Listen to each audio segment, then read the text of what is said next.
I think 9वीं meeting हुई है, 9वीं meeting भी ਬੇਸੱਟਾ ਰਹੀ। ਪਰ ਅੱਜ ਦੀ ਮੀਟਿੰਗ ਜੋ ਸਰਕਾਰ ਦੇ ਨਾਲ ਹੋਈ ਆ ਉਹਦੀ ਰੂਪਰੇਖਾ ਨੂੰ ਜੇ ਅਸੀਂ ਸਮਝੀਏ ਤਾਂ ਅੱਜ ਸਰਕਾਰ ਦੇ ਜਿਹੜੇ ਉੱਥੇ ਮੰਤਰੀ ਆਏ ਹੋਏ ਸੀ ਉਹਨਾਂ ਨੇ ਕਿਹਾ ਵੀ ਜੀ ਅਸੀਂ ਰੱਦ ਨਹੀਂ ਕਰਨੇ, ਤੁਸੀਂ ਜੋ ਕਰਨਾ ਕਰ ਲਓ। ਪੁਰਾਤਨ ਸਮਿਆਂ 'ਚ ਸਿੰਘ ਕਹਿੰਦੇ ਰਹਿੰਦੇ ਸੀ ਨਾ ਵੀ ਜੇ ਪੰਥ ਹੀ ਨਹੀਂ ਰਹਾ ਤਾਂ ਗ੍ਰੰਥ ਕੌਣ ਮਾਨੇਗਾ, ਹਨਾ। ਹੁਣ ਗੱਲ ਉੱਥੇ ਆ ਗਈ ਹੈ, ਜੇ ਪੰਥ ਹੀ ਨਹੀਂ ਰਹਾ ਤਾਂ ਗ੍ਰੰਥ ਕੌਣ ਮਾਨੇਗਾ, ਔਰ ਸਿੰਘ ਇਕੱਠੇ ਹੋ ਜਾਂਦੇ ਹੁੰਦੇ ਸੀ। ਸੋ ਸਾਨੂੰ ਵੀ ਹੁਣ ਮੈਨੂੰ ਲੱਗਦਾ ਇਹ ਗੱਲ ਸਮਝ ਲੈਣੀ ਚਾਹੀਦੀ ਹੈ, ਸਾਡੀ ਗੈਰਤ ਤੇ ਸਾਡਾ ਸਰਕਾਰਾਂ ਜਿਸ ਢੰਗ ਨਾਲ ਸਾਜ਼ਿਸ਼ਾਂ ਘੜਦੀਆਂ ਜਾਂ ਹਾਲਾਤ ਪੈਦਾ ਕਰਦੀਆਂ, ਉਹਨਾਂ ਹਾਲਾਤਾਂ ਕਰਕੇ ਹੀ ਇਹ ਸੰਘਰਸ਼ ਖੜਾ ਹੋਇਆ, ਇਹ ਐਜੀਟੇਸ਼ਨ ਖੜੀ ਹੋਈ ਹੈ। ਤੇ ਅੱਜ ਤੁਸੀਂ ਕਹਿੰਦੇ ਹੋ ਜੋ ਕਰਨਾ ਕੁਛ ਕਰ ਲਓ। ਕਿਸਾਨਾਂ ਦੀਆਂ ਖੁਦਕੁਸ਼ੀਆਂ, ਇੱਕ ਸਾਲ 'ਚ 3 ਤੋਂ 4 ਲੱਖ ਕਿਸਾਨ ਮਰਦੇ ਆ, ਖੁਦਕੁਸ਼ੀਆਂ ਕਰਦੇ ਆ। ਉਹ ਇਸ ਕਰਕੇ ਕਰਦੇ ਆ ਕਿਉਂਕਿ ਤੁਸੀਂ ਜਿਹੜੀਆਂ ਨੀਤੀਆਂ ਘੜਦੇ ਹੋ ਨਾ, ਇਹਦੀ ਤੁਸੀਂ ਨੀਂਹ 1966 'ਚ ਰੱਖ ਲਈ ਸੀ। 1966 'ਚ ਨੀਂਹ ਰੱਖੀ ਗ੍ਰੀਨ ਰੈਵੋਲੂਸ਼ਨ ਦੇ ਥਰੂ, ਤੇ ਉਸ ਨੀਂਹ ਨੇ ਅੱਜ ਖੜੇ ਕਿੱਥੇ ਆ ਅਸੀਂ, ਸਾਡੇ ਤੇ ਕਰਜ਼ੇ ਆ ਤੇ ਅਸੀਂ ਖੁਦਕੁਸ਼ੀਆਂ ਕਰਦੇ ਆ। ਤੇ ਉਹਦੇ ਜ਼ਿੰਮੇਵਾਰ ਕੌਣ ਆ ਫਿਰ? ਉਹਦੇ ਜ਼ਿੰਮੇਵਾਰ ਸਰਕਾਰਾਂ ਆਪਾਂ।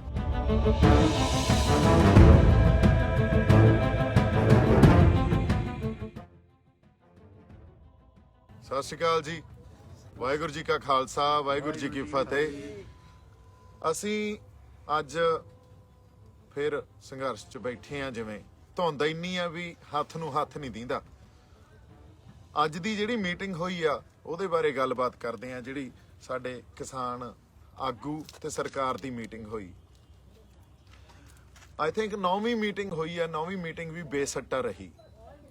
ਪਰ ਅੱਜ ਦੀ ਮੀਟਿੰਗ ਜੋ ਸਰਕਾਰ ਦੇ ਨਾਲ ਹੋਈ ਆ ਉਹਦੀ ਰੂਪਰੇਖਾ ਨੂੰ ਜੇ ਅਸੀਂ ਸਮਝੀਏ ਤਾਂ ਅੱਜ ਸਰਕਾਰ ਦੇ ਜਿਹੜੇ ਉੱਥੇ ਮੰਤਰੀ ਆਏ ਹੋਏ ਸੀ ਉਹਨਾਂ ਨੇ ਕਿਹਾ ਵੀ ਜੀ ਅਸੀਂ ਰੱਦ ਨਹੀਂ ਕਰਨੇ, ਤੁਸੀਂ ਜੋ ਕਰਨਾ ਕਰ ਲਓ। ਸੋ ਇਹ ਜੀ ਸਟੇਟਮੈਂਟ ਆ ਜਿਹੜੀ, ਇਹਦੇ 'ਚ ਉਹਨਾਂ ਦੀ ਐਰੋਗੈਂਸ ਝਲਕਦੀ ਆ, ਹਨਾ। ਫਿਰ ਜੋ ਕਰਨਾ ਕਰ ਲਓ ਤਾਂ ਫਿਰ ਜਿਹੜੇ ਸਾਡੇ ਗੈਰਤ ਤੇ ਸੱਟ ਵੱਜਦੀ ਆ, ਤੇ ਜਿਹੜੀਆਂ ਕੌਮਾਂ ਉਹ ਗੈਰਤ ਨਾਲ ਲੜਦੀਆਂ ਹੁੰਦੀਆਂ ਤੇ ਜਿਉਂਦੀਆਂ ਵੀ ਉਹੀ ਰਹਿੰਦੀਆਂ ਹੁੰਦੀਆਂ ਜਿਹੜੀਆਂ ਕੌਮਾਂ 'ਚ ਗੈਰਤ ਹੋਵੇ। ਜਿਹੜੀਆਂ ਕੌਮਾਂ 'ਚ ਗੈਰਤ ਨਾ ਹੋਵੇ ਉਹ ਕੌਮਾਂ ਜਿਉਂਦੀਆਂ ਵੀ ਨਹੀਂ ਰਹਿੰਦੀਆਂ ਹੁੰਦੀਆਂ। ਸੋ ਹੁਣ ਗੱਲ ਉਹ ਹੋ ਗਈ ਵੀ ਜਿਵੇਂ ਪੁਰਾਤਨ ਸਮਿਆਂ 'ਚ ਸਿੰਘ ਕਹਿੰਦੇ ਰਹਿੰਦੇ ਸੀ ਨਾ ਵੀ ਜੇ ਪੰਥ ਹੀ ਨਹੀਂ ਰਹਾ ਤਾਂ ਗ੍ਰੰਥ ਕੌਣ ਮਾਨੇਗਾ, ਹਨਾ। ਹੁਣ ਗੱਲ ਉੱਥੇ ਆ ਗਈ ਹੈ, ਜੇ ਪੰਥ ਹੀ ਨਹੀਂ ਰਹਾ ਤਾਂ ਗ੍ਰੰਥ ਕੌਣ ਮਾਨੇਗਾ, ਔਰ ਸਿੰਘ ਇਕੱਠੇ ਹੋ ਜਾਂਦੇ ਹੁੰਦੇ ਸੀ। ਸੋ ਸਾਨੂੰ ਵੀ ਹੁਣ ਮੈਨੂੰ ਲੱਗਦਾ ਇਹ ਗੱਲ ਸਮਝ ਲੈਣੀ ਚਾਹੀਦੀ ਆ, ਸਾਡੀ ਗੈਰਤ ਤੇ ਸੱਟ ਵੱਜੀ ਆ। ਅਗਲੀ ਗੱਲ ਸਰਕਾਰਾਂ ਦੀ ਜੇ ਆਪਾਂ ਕਰ ਲਈਏ, ਸਰਕਾਰਾਂ ਜਿਸ ਢੰਗ ਨਾਲ ਸਾਜ਼ਿਸ਼ਾਂ ਘੜਦੀਆਂ ਜਾਂ ਹਾਲਾਤ ਪੈਦਾ ਕਰਦੀਆਂ, ਉਹਨਾਂ ਹਾਲਾਤਾਂ ਕਰਕੇ ਹੀ ਇਹ ਸੰਘਰਸ਼ ਖੜਾ ਹੋਇਆ, ਇਹ ਐਜੀਟੇਸ਼ਨ ਖੜੀ ਹੋਈ ਹੈ। ਤੇ ਅੱਜ ਤੁਸੀਂ ਕਹਿੰਦੇ ਹੋ ਜੋ ਕਰਨਾ ਕੁਛ ਕਰ ਲਓ। ਤੁਸੀਂ ਜਿਹੜੀ ਸਾਡੇ ਕਿਸਾਨਾਂ ਦੀਆਂ ਖੁਦਕੁਸ਼ੀਆਂ, ਇੱਕ ਸਾਲ 'ਚ 3 ਤੋਂ 4 ਲੱਖ ਕਿਸਾਨ ਮਰਦੇ ਆ, ਖੁਦਕੁਸ਼ੀਆਂ ਕਰਦੇ ਆ।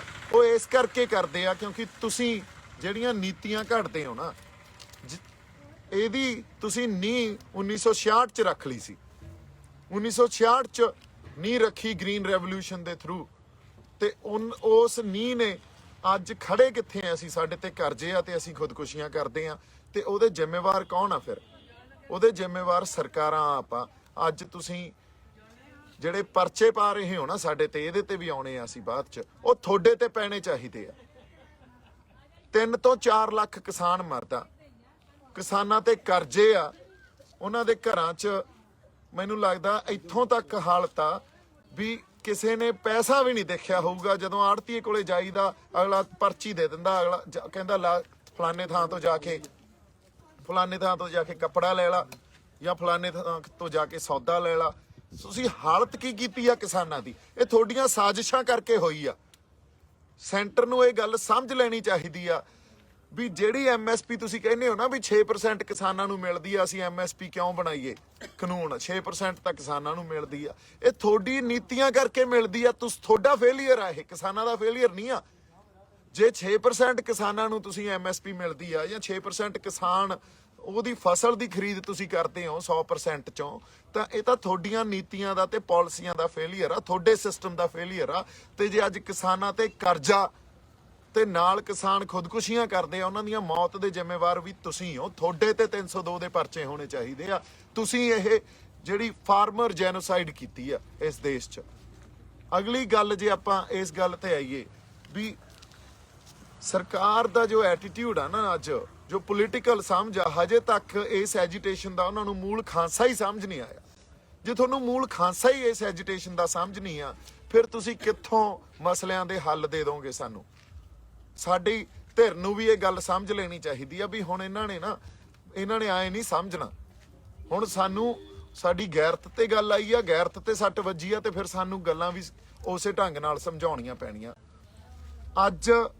ਅੱਜ ਦੀ ਮੈਂ ਤੁਹਾਨੂੰ ਘਟਨਾ ਦੱਸਦਾ। ਅੱਜ ਇਹਨਾਂ ਨੇ ਜਿਹੜੇ ਸਾਹਮਣ ਭੇਜੇ ਮੇਰੇ ਬ੍ਰਦਰ ਤੇ ਵੀ UAPA ਐਕਟ ਮਨਦੀਪ ਤੇ, ਉਸ ਐਕਟ ਦੇ ਅਧੀਨ ਇਹਨਾਂ ਨੇ ਸਾਹਮਣ ਭੇਜੇ ਤੇ ਉਹਦੀ ਪੇਸ਼ੀ ਰੱਖੀ ਦਿੱਲੀ FIR ਦਰਜ ਆ, 15 ਦਸੰਬਰ ਦੀ ਕੋਈ FIR ਆ, ਤੇ ਉਹਦੇ ਅਧੀਨ ਇਹਨਾਂ ਨੇ ਸਾਹਮਣ ਭੇਜੇ।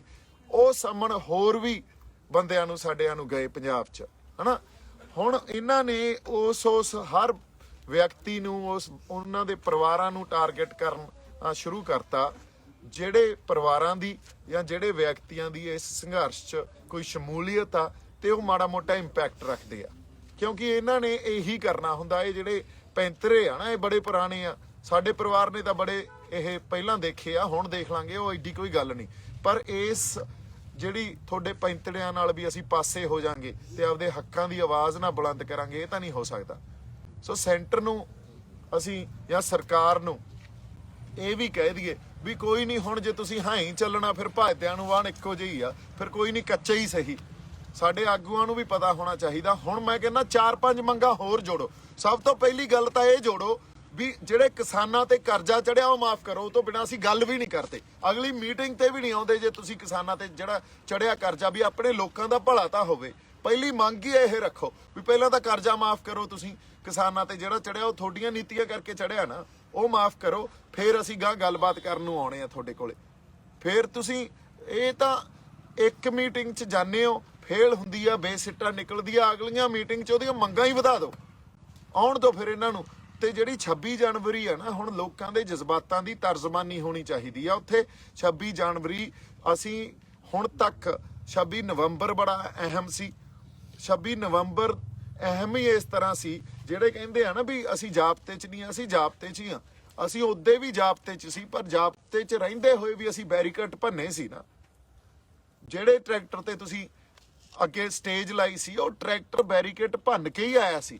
ਸੋ ਐਕਟੀ ਵੀ ਜਿਹੜਾ ਸਾਨੂੰ ਪ੍ਰੋਗਰਾਮ ਦੇਣਾ ਚਾਹੀਦਾ, ਉਹਦਾ ਇੰਪੈਕਟ ਹੋਣਾ ਚਾਹੀਦਾ। ਇੰਪੈਕਟਫੁਲ ਪ੍ਰੋਗਰਾਮ ਦਿਓ। ਤੁਹਾਨੂੰ ਇਹ ਬੇਨਤੀ ਆ ਸਾਡੀ। ਸਾਡੇ ਜਿਹੜੀ ਸੰਗਤ ਆ, ਲੋਕ ਆ, ਉਹਨਾਂ ਦੇ ਜਜ਼ਬਾਤਾਂ ਦੀ ਤਰਜਮਾਨੀ ਹੋਵੇ। ਇੱਥੇ ਕੋਈ ਸ਼ਰਾਰਤੀ ਅਨਸਰ ਨਹੀਂ ਆ। ਹਰ ਬੰਦਾ ਕਿਸਾਨੀ ਦੇ ਸੰਘਰਸ਼ 'ਚ, ਤਰਜੀਹ ਕਿਸਾਨੀ ਦੇ ਮੁੱਦਿਆਂ ਨੂੰ ਆ।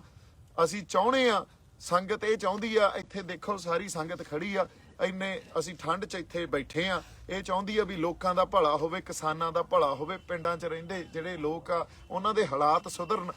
ਪਿੰਡਾਂ 'ਚ ਜੋ ਹਾਲਾਤ ਬਣੇ ਹੋਏ ਆ, ਉਹ ਸਾਨੂੰ ਸਾਰਿਆਂ ਨੂੰ ਪਤਾ, ਪਰ ਅਸੀਂ ਉਹਨਾਂ ਤੋਂ ਪਤਾ ਨਹੀਂ ਕਦੋਂ ਤੱਕ ਮੁਨਕਰ ਹੁੰਦੇ ਰਹਾਂਗੇ, ਅਸਲ ਗੱਲ ਤੇ ਹੀ ਨਾ ਆਵਾਂਗੇ। ਅਸੀਂ ਇਹ ਗੱਲ ਕੋਈ ਪੋਲੀਟੀਕਲ, ਦੇਖੋ ਇਹ ਪੋਲੀਟੀਕਲ ਲੜਾਈ ਬਣਦੀ ਜਾ ਰਹੀ ਆ, ਪੋਲੀਟੀਕਲ ਰੂਪ ਬਣਦਾ ਜਾ ਰਿਹਾ ਇਹਦਾ। ਚਲੋ ਇਹ ਤਾਂ ਹਾਲਾਤ ਨੇ ਉਸ ਪਾਸੇ ਨੂੰ ਤੋਰਤਾ, ਪਰ ਲੋਕਾਂ ਦਾ ਭਲਾ ਹੋਣਾ ਬਹੁਤ ਜ਼ਰੂਰੀ ਆ। ਲੋਕਾਂ ਦਾ ਜਜ਼ਬਾਤ ਆ ਜਿਹੜੇ, ਉਹਨਾਂ ਜਜ਼ਬਾਤਾਂ ਤੇ ਪਹਿਰਾ ਦੇਣਾ ਸਾਡਾ ਬੜਾ ਜ਼ਰੂਰੀ ਆ। ਇੱਥੇ ਦੇਖ ਲਓ, ਇੰਨੀ ਧੁੰਦ 'ਚ ਵੀ ਮਾੜਾ ਜਿਹਾ ਦਿਖਾਓ ਤੁਸੀਂ ਇੱਧਰ ਨੂੰ ਫੇਰ ਕੇ, ਹਨਾ। ਆ ਸਾਰੇ ਸਾਡੇ ਬੰਦੇ ਭਾਈ ਪਿੱਛੇ ਨਾ ਕਰੋ, ਮੇਰੇ ਬੱਚੇ ਆ ਸਾਡੀਆਂ ਮਾਤਾਵਾਂ। ਹਾਂਜੀ ਕੋਈ ਨਹੀਂ, ਆ ਜਾ। ਇਹ ਸਾਡੀਆਂ ਮਾਤਾਵਾਂ ਇੱਥੇ, ਹਨਾ, ਤੇ ਸਾਡੀਆਂ ਇਹ ਸਾਡੇ ਲਈ ਲੰਗਰ ਬਣਾਉਂਦੀਆਂ। ਅਸੀਂ ਆ ਕੇ ਲੰਗਰ ਖਾ ਲੈਂਦੇ ਆ। ਕੋਈ ਗੱਲ ਆ ਇਹ, ਇਹਨਾਂ ਨੂੰ ਘਰ ਛੜਾਏ ਹੋਏ ਆ, ਇੱਥੇ ਬੱਚਿਆਂ ਨੂੰ ਘਰ ਛੜਾਏ ਹੋਏ ਆ, ਬਜ਼ੁਰਗ ਬੈਠੇ ਆ ਇੰਨੀ ਠੰਡ 'ਚ। ਚਲੋ ਅਸੀਂ ਫੇਰ ਆਪਦੇ ਉੱਤੇ ਮਾੜਾ ਮੋਟਾ ਝੱਲ ਲਾਂਗੇ ਇਹਨਾਂ ਗੱਲਾਂ ਨੂੰ, ਪਰ ਇੰਨੀਆਂ ਨਿਰਦਈ ਸਰਕਾਰਾਂ, ਇਹੋ ਜੀ ਗਵਰਨੈਂਸ, ਤੁਸੀਂ ਇਹਨੂੰ ਗਵਰਨੈਂਸ ਕਹਿੰਦੇ ਹੋ? ਇਸ ਤਰ੍ਹਾਂ ਦੇਸ਼ ਚੱਲਦੇ ਆ। ਹੁਣ ਉਦੋਂ ਬਾਅਦ ਤੁਸੀਂ ਵੰਗਾਰੀ ਜਾਂਦੇ ਹੋ ਸਾਨੂੰ, ਜਿਵੇਂ ਪਤਾ ਨਹੀਂ ਕਿੱਡਾ ਕੁ ਵੱਡੇ ਜੰਗ ਦੀ ਤਿਆਰੀ ਤੁਸੀਂ ਵਿੱਢੀ ਬੈਠੇ ਹੋ, ਤੇ ਉਹਦੇ ਖਾਤਰ ਤੁਸੀਂ ਕਿੱਡੇ ਵੱਡੇ ਵੱਡੇ ਖਰਚੇ ਕਰ ਦੋਗੇ। ਤੁਸੀਂ ਆਪਦੀਆਂ ਆਰਮਡ ਫੋਰਸਿਸ ਨੂੰ ਬੁਲਾਓਗੇ, ਬੈਰੀਕੇਡਿੰਗ ਕਰੋਗੇ, ਕੰਟੇਨਰਸ ਰੱਖੋਗੇ, ਪਰ ਕਿਸਾਨਾਂ ਨੂੰ ਉਹਨਾਂ ਦਾ ਹੱਕ ਨਹੀਂ ਦੇਣੇ। ਕਿਸਾਨਾਂ ਨੂੰ ਇਹ ਨਹੀਂ ਕਹਿਣਾ ਵੀ ਨਹੀਂ ਤੁਹਾਨੂੰ ਕੋਈ ਨਹੀਂ, ਤੁਹਾਡੇ ਹੱਕ ਦਿੰਨੇ ਆ, ਤੁਹਾਡੀ ਖਾਤਰ ਵੀ ਕੁਝ ਕਰਦੇ ਆ, ਇਹ ਨਹੀਂ ਕਰਨਾ ਅਸੀਂ। ਔਰ ਮੈਨੂੰ ਸਮਝ ਹੀ ਨਹੀਂ ਆ ਰਹੀ ਕਿਸ ਤਰ੍ਹਾਂ ਦੇ ਹਾਲਾਤ ਆ ਇੱਥੇ, ਉਹਨਾਂ ਹਾਲਾਤਾਂ ਨੂੰ ਕੋਈ ਸਮਝ ਨਹੀਂ ਰਿਹਾ। ਕੋਈ ਤੁਹਾਡੇ ਚੋਂ ਹੀ ਬੰਦਾ, ਕੋਈ ਨੇਕ ਰੂਹ ਹੋਵੇ, ਉਹਦੇ ਅੰਦਰ ਕਿਤੇ ਮਾੜੀ ਮੋਟੀ ਇਨਸਾਨੀਅਤ ਜਾਗ ਜੇ, ਹਨਾ। ਸੋ ਇਹਨਾਂ ਗੱਲਾਂ ਨੂੰ, ਇਹਨਾਂ ਮਸਲਿਆਂ ਨੂੰ ਜੇ ਕੋਈ ਸਮਝਦਾ ਨਹੀਂ, ਫਿਰ ਅਸੀਂ ਆਪਦੇ ਆਪ ਨੂੰ ਇਨਸਾਨ ਕਹਿੰਦੇ ਆ। I think you know, we are far away from being a human being. So ਜਿਸ ਢੰਗ ਨਾਲ ਇਸ ਸੰਘਰਸ਼ ਨਾਲ ਲੋਕ ਜੁੜੇ ਹੋਏ ਆ, ਇੱਥੇ ਹੀ ਨਹੀਂ, ਸਾਰਾ ਪੰਜਾਬ, ਸਾਰਾ ਹਰਿਆਣਾ, ਇਧਰੋਂ ਯੂਪੀ ਵਾਲੇ ਕੀ, ਰਾਜਸਥਾਨ ਵਾਲੇ ਕੀ, ਹੋਰ ਪਾਸਿਓਂ ਬੰਦੇ ਕੀ, ਫਿਰ ਬਾਹਰਲੀ ਸੰਗਤ ਜੋ ਇਹਦੇ ਨਾਲ ਜੁੜੀ ਹੋਈ ਆ, ਉਹ ਬੈਠੇ ਚਾਹੇ ਬਾਹਰ ਆ, ਉਹਨਾਂ ਦੇ ਰੂਹ ਵੀ ਇੱਥੇ ਆ, ਉਹਨਾਂ ਦੇ ਦਿਲ ਵੀ ਇੱਥੇ ਆ। ਸੋ ਇਹ ਕੋਈ ਇਹਦੀ ਇੰਪੋਰਟੈਂਸ ਆ ਨਾ, ਜਿਹੜੀ ਇਹਦੀ ਇੰਪੋਰਟੈਂਸ ਇਸ ਸੰਘਰਸ਼ ਦੀ, ਇਹ ਕੋਈ ਸਥਾਨਕ ਨਹੀਂ ਆ, ਇਹ ਲੋਕਲ ਨਹੀਂ ਆ, ਗਲੋਬਲ ਆ। ਸਰਕਾਰ ਨੂੰ ਅਸੀਂ ਹੁਣ ਵੀ ਕਹਿ ਰਹੇ ਹਾਂ ਵੀ ਤੁਸੀਂ ਸਮਝ ਜੋ, ਤੁਸੀਂ ਜੋ ਗੱਲਬਾਤ ਦਾ ਸਿਲਸਿਲਾ ਜਾਂ ਸੰਘਰਸ਼ ਦਾ ਜੋ ਇਹਦੀ ਰੂਪਰੇਖਾ, ਇਹਨੂੰ ਵਿਗਾੜੋ ਨਾ, ਹਾਲਾਤ ਨਾ ਪੈਦਾ ਕਰੋ ਵੀ ਇਹ ਵਿਗੜ ਕੇ ਕਿਸੇ ਹੋਰ ਪਾਸੇ ਨੂੰ ਜਾਵੇ। ਆਪਦੀ ਜਿਹੜੀ ਤੁਹਾਡੇ ਕੋਲੇ ਸਿਸਟਮ ਆ, ਜਾਂ ਤੁਸੀਂ ਜਿੰਨੇ ਰਿਸੋਰਸਿਸ ਰੱਖੇ ਹੋਏ ਆ, ਜਾਂ ਆਪਦੀਆਂ ਫੋਰਸਸ ਤੇ ਇੰਨਾ ਹੰਕਾਰ ਨਾ ਕਰੋ ਵੀ ਤੁਸੀਂ ਕਿਸੇ ਤਰ੍ਹਾਂ ਵੀ ਲੋਕਾਂ ਨੂੰ ਇੰਨਾ ਕੁ ਦਬਾ ਦਿਓ ਜਾਂ ਉਹਨਾਂ ਨੂੰ ਕੁਚਲ ਦਿਓ ਵੀ ਲੋਕ ਬੋਲਣ ਜੋਗੇ ਵੀ ਨਾ ਰਹਿਣ। ਜਦੋਂ ਜ਼ਬਰ ਤੇ ਜ਼ੁਲਮ ਕਿਤੇ ਵਧੂਗਾ, ਉਦੋਂ ਉਹਦਾ ਵਿਰੋਧ ਵੀ ਪੈਦਾ ਹੋਊਗਾ, ਉਹਦੇ ਖਿਲਾਫ ਆਵਾਜ਼ ਵੀ, ਇਹ ਕੁਦਰਤੀ ਵਰਤਾਰਾ, ਇਹਦੇ ਖਿਲਾਫ ਆਵਾਜ਼ ਵੀ ਉੱਠੂਗੀ, ਬੁਲੰਦ ਹੋਊਗੀ। ਸੋ ਇਹ ਜਿਹੜੇ ਲੋਕ ਆ ਨਾ, ਇਹ ਤੁਹਾਡੇ ਜ਼ਬਰ ਤੇ ਜ਼ੁਲਮ ਨੂੰ ਠਾਲਣ ਵਾਸਤੇ ਹੀ ਬੈਠੇ ਆ। ਦੁਨੀਆ ਦੇਖ ਰਹੀ ਆ ਇਸ ਸੰਘਰਸ਼ ਨੂੰ, ਦੁਨੀਆ ਦੇਖ ਰਹੀ ਆ ਇਹਨਾਂ ਲੋਕਾਂ ਨੂੰ, ਤੇ ਇਹਨਾਂ ਲੋਕਾਂ ਨੇ ਇੱਥੋਂ ਦਾ ਸਭ ਕੁਝ ਬਦਲ ਦੇਣਾ, ਤਰਜ਼ਾ ਜ਼ਿੰਦਗੀ ਬਦਲ ਦੇਣੀ ਆ ਜੇ ਤੁਸੀਂ ਨਾ ਸੁਧਰੇ ਤਾਂ। ਸੋ ਸਾਡੀ ਤਾਂ ਤੁਹਾਨੂੰ ਬੇਨਤੀ ਆ ਵੀ ਹੁਣ ਜਿਹੜੇ ਇਹੋ ਜਿਹੇ ਹਾਲਾਤ ਨਾ ਪੈਦਾ ਕਰੋ, ਜਿਹੜੇ ਹਾਲਾਤ ਤੁਸੀਂ ਸਮੇਂ ਤੋਂ ਸਾਨੂੰ ਪੈਦਾ ਕਰਦੇ ਆ ਰਹੇ ਹੋ, ਸਾਨੂੰ ਉਹਨਾਂ ਹਾਲਾਤਾਂ ਚੋਂ ਗੁਜ਼ਰਨਾ ਪੈਂਦਾ। ਉਹਨਾਂ ਹਾਲਾਤਾਂ ਦੀ ਦੇਣ ਆ ਵੀ ਇੱਥੇ ਐਡੀ ਕੁ ਵੱਡੀ ਅਰਾਜਕਤਾ ਪੈਦਾ ਹੋ ਰਹੀ ਆ, ਕੋਈ ਸਾਰਥਕ ਸਮਾਜ ਨਹੀਂ, ਉਹਨਾਂ 'ਚ ਨੈਤਿਕਤਾ ਨਹੀਂ ਰਹੀ, ਉਹਨਾਂ 'ਚ ਹਿਊਮੈਨਿਟੀ ਨਹੀਂ ਰਹੀ।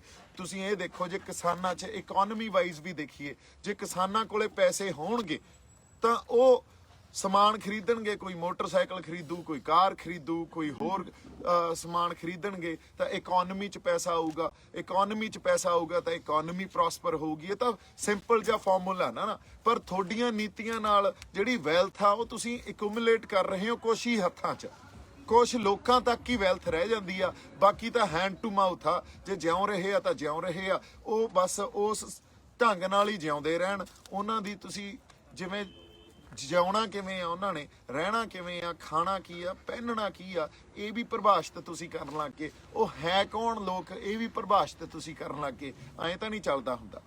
ਜਿਹੜੀ ਸਦੀਆਂ ਤੋਂ ਕੋਈ ਸੱਭਿਅਤਾਵਾਂ, ਸਦੀਆਂ ਤੋਂ ਸਿਵਲਾਈਜੇਸ਼ਨਸ ਇਵੋਲਵ ਹੋਈਆਂ, ਜਿਹੜੀਆਂ ਵਿਕਸਿਤ ਹੋਈਆਂ, ਉਹਨਾਂ ਨੂੰ ਤੁਸੀਂ ਪਰਿਭਾਸ਼ਿਤ ਕਰੋਗੇ। ਤੁਸੀਂ ਰੱਬ ਤੋਂ ਵੀ ਵੱਡਾ ਆਪਦੇ ਆਪ ਨੂੰ ਮੰਨਣ ਲੱਗ ਗਏ। ਇਹ ਐਂ ਤਾਂ ਨਹੀਂ ਚੱਲਦਾ ਹੁੰਦਾ। ਸੋ ਇਹ ਅਰਾਜਕਤਾ ਤੁਸੀਂ ਪੈਦਾ ਕੀਤੀ ਆ, ਤੁਸੀਂ ਇਸ ਅਰਾਜਕਤਾ ਦੇ ਜ਼ਿੰਮੇਵਾਰ ਹੋ, ਤੁਸੀਂ ਇਹਨਾਂ ਮੌਤਾਂ ਦੇ ਜ਼ਿੰਮੇਵਾਰ ਹੋ।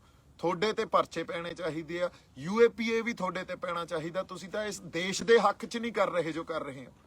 ਜੇ ਅਸਲ ਤੌਰ ਤੇ ਮੰਨੀਏ, ਦੇਸ਼ ਦੇ ਜਿਹੜੇ ਐਂਟੀ ਨੈਸ਼ਨਲ ਤਾਂ ਸਰਕਾਰਾਂ, ਐਂਟੀ ਨੈਸ਼ਨਲ ਲੋਕ ਨਹੀਂ ਆ ਲੋਕ ਐਂਟੀ ਨੈਸ਼ਨਲ ਆ, ਜਿਹੜੇ ਸੜਕਾਂ ਤੇ ਬੈਠੇ ਆ, ਇੱਥੇ ਧੂਣੀਆਂ ਲਾਈ ਬੈਠੇ ਆ। ਤੁਸੀਂ ਤਾਂ ਬੈਠੇ ਹੋ ਕੋਠੀਆਂ 'ਚ ਹੀਟਰ ਲਾ ਕੇ, ਹਨਾ। ਅਸੀਂ ਇੱਥੋਂ ਕਿਤੋਂ ਤਾਰਾਂ ਖਿੱਚਦੇ ਆ, ਜੇ ਕਿਸੇ ਨੇ ਹੀਟਰ ਲਾਉਣਾ, ਉੱਥੋਂ ਫਲਾਨਾ ਪਾਣੀ ਉੱਥੋਂ ਆਉਂਦਾ, ਲੰਗਰ ਉੱਥੋਂ ਆਉਂਦਾ, ਇੱਥੇ ਬਾਥਰੂਮ ਆਏ ਬਣਾਏ ਹੋਏ ਆ, ਇੱਥੇ ਪਤਾ ਨਹੀਂ ਕੀ ਹਾਲ ਆ। ਇਨਹਿਊਮਨ ਕੰਡੀਸ਼ਨਸ 'ਚ ਅਸੀਂ ਰਹਿ ਰਹੇ ਹਾਂ, ਕਿਸੇ ਨੂੰ ਕੋਈ ਫਰਕ ਹੀ ਨਹੀਂ ਪੈ ਰਿਹਾ, ਔਰ ਹਜੇ ਤੱਕ ਤੁਹਾਨੂੰ ਸਮਝ ਹੀ ਨਹੀਂ ਆ ਰਹੀ, ਤੇ ਤੁਸੀਂ ਇਹਨੂੰ ਗਵਰਨੈਂਸ ਕਹਿੰਦੇ ਹੋ, ਤੇ ਤੁਸੀਂ ਦੇਸ਼ ਨੂੰ ਗਵਰਨ ਕਰ ਰਹੇ ਹੋ। I think you guys should be ashamed of yourself. So ਇੰਨੀਆਂ ਕੁ ਗੱਲਾਂ ਆਪਾਂ ਕਰਨੀਆਂ ਸੀ। ਮੀਟਿੰਗ ਦਰ ਮੀਟਿੰਗ ਹੁੰਦੀ ਰਹੂ। ਕਿਸਾਨ ਜਥੇਬੰਦੀਆਂ ਦੇ ਆਗੂਆਂ ਨੂੰ ਮੇਰੀ ਅਪੀਲ ਆ, ਮੇਰੀ ਬੇਨਤੀ ਆ ਵੀ ਅਗਲੀ ਮੀਟਿੰਗ 'ਚ ਜਾਣ ਤੋਂ ਪਹਿਲਾਂ ਮੰਗ ਪਹਿਲੀ ਇਹ ਹੋਣੀ ਚਾਹੀਦੀ ਆ ਵੀ ਪਹਿਲਾਂ ਕਰੋ ਕਰਜ਼ਾ ਮਾਫ, ਫੇਰ ਟੇਬਲ ਤੇ ਬੈਠਾਂਗੇ ਅਸੀਂ। ਸੋ ਇੰਨੀਆਂ ਕਿ ਗੱਲਾਂ ਆਪਾਂ ਕਰਨੀਆਂ ਸੀ। ਮੇਰੇ ਵੱਲੋਂ ਬਹੁਤ ਸਾਰਾ ਪਿਆਰ ਤੇ ਸਤਿਕਾਰ। ਸੰਗਤ ਨੂੰ ਚੜ੍ਹਦੀ ਕਲਾ 'ਚ ਰਹੋ। ਚੜ੍ਹਦੀ ਕਲਾ ਹੀ ਸਾਨੂੰ ਸਾਡੇ ਰਹਿਬਰਾਂ ਨੇ, ਗੁਰੂਆਂ ਨੇ ਸਿਖਾਈ ਆ। ਜਿਉਂਦੇ ਵਸਦੇ ਰਹੋ। ਸਤਿ ਸ੍ਰੀ ਅਕਾਲ ਜੀ। ਪੰਜਾਬੀ ਸਿਨੇਮਾ ਤੇ ਸੰਗੀਤ ਜਗਤ ਦੀ ਹੋਰ ਲੇਟੈਸਟ ਅਪਡੇਟਸ ਲਈ ਸਾਡਾ ਫੇਸਬੁੱਕ ਪੇਜ ਬਾਲੀਵੁੱਡ ਤੜਕਾ ਪੰਜਾਬੀ ਲਾਈਕ ਕਰੋ ਤੇ YouTube ਚੈਨਲ ਸਬਸਕ੍ਰਾਈਬ ਕਰੋ।